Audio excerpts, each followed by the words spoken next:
Joining me now is the Representative Stacey Plaskett of the U.S. Virgin Islands. She serves on the House Ways and Means Committee. She was an impeachment manager during Donald Trump's second impeachment trial.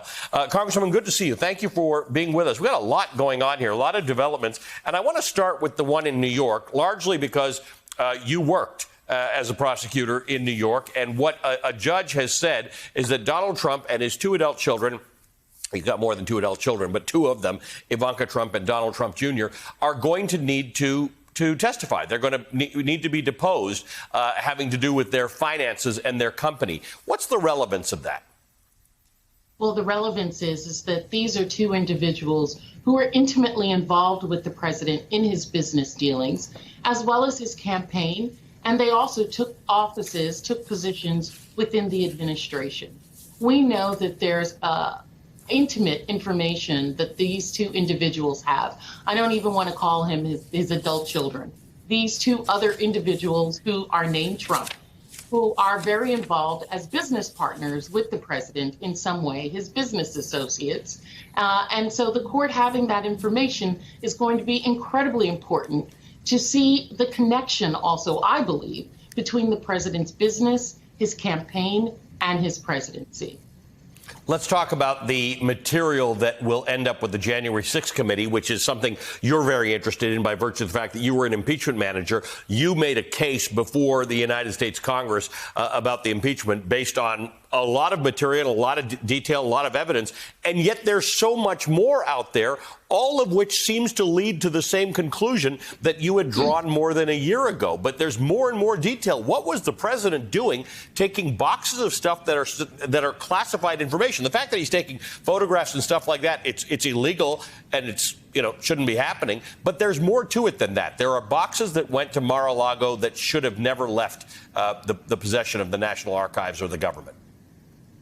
Sure. I mean, this is a president who much of the premise of his own campaign were insignificant emails that were lost by Secretary of State Hillary Rodham Clinton, never mind President of the United States Donald Trump, who are taking physical evidence, physical materials that belong to the people of the United States for prosperity as well as national security interests to his private home. We've heard evidence about the president doing things like shredding papers, potentially throwing things down a commode as well. This is outrageous, particularly from someone who believed that a Secretary of State should be sent to jail for these kind of actions, and the president of the United States having done them himself.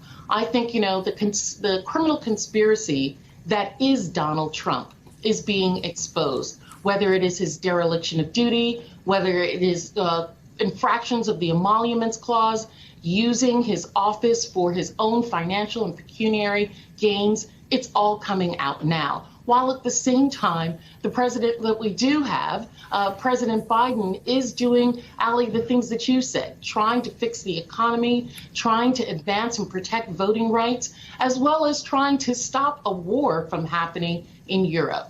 The nonsense that we have to clean up from Donald Trump is just profound. Well, it is worth reminding people that Donald Trump actively worked to undermine NATO while he was the president, and everything that's going on in Eastern Europe now is focused on NATO's response to a Russian invasion to Ukraine. And let's not forget his first impeachment, which is squarely within what we're dealing with now, the Ukraine. That is absolutely right. And to that end, it is February now, and November seems a long way away. But in the event that Democrats lose control of the House, Republicans have made it very, very clear that the January 6th investigation will not look like it does now. There was some sense that they'd do away with it entirely, but now they talk about shifting the focus and targeting actual members of the committee who are currently on it. At some point, the solution for some people is the Justice Department getting involved. And Stacey Plaskett, one of the reasons it's always so useful to have you on here is because you've had a lot of jobs, including being at the Justice Department. What's your sense of what the Justice Department's role should be right now in all this evidence that is going to the January 6th committee but could die on the vine?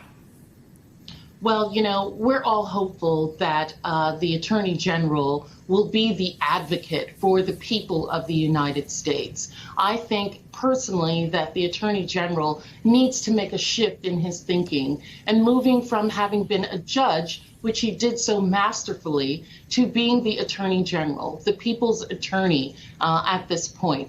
And listen, you've seen, Ali, and the discussions are showing that the evidence is overwhelming, even circumstantially, that the president was involved.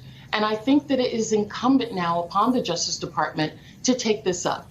In the same way that we're asking the Justice Department to take up voting rights issues, in the same way we're asking for protection from by the Justice Department on individuals in this country to prosecute those who are rioting, who are trying to overthrow our government. While we don't want a Justice Department that moves at the beck and call of the president, we need a Justice Department that is protective of individuals' rights. As a Virgin Islander, I'm looking for the Justice Department to expand voting rights, to support people like who residents of the Virgin Islands who cannot vote for president. And so the infraction of voting rights for individuals in this country is critical to individuals like myself who reside in a place where we can't vote for president right now. God forbid that you lose your voting rights. We'll never get ours down here. Yeah, you're absolutely right. And we're going to be talking a lot about voting rights over the course of the next hour. Always good to have you here, Representative Stacey Plaskett of the U.S. Virgin Islands, who, by the way, I think has made history this morning for the first use of the word commode on Velshi since we've been on the air. So I'm appreciative of that. Stacey Plaskett, always good to see you. Thank you for being with us.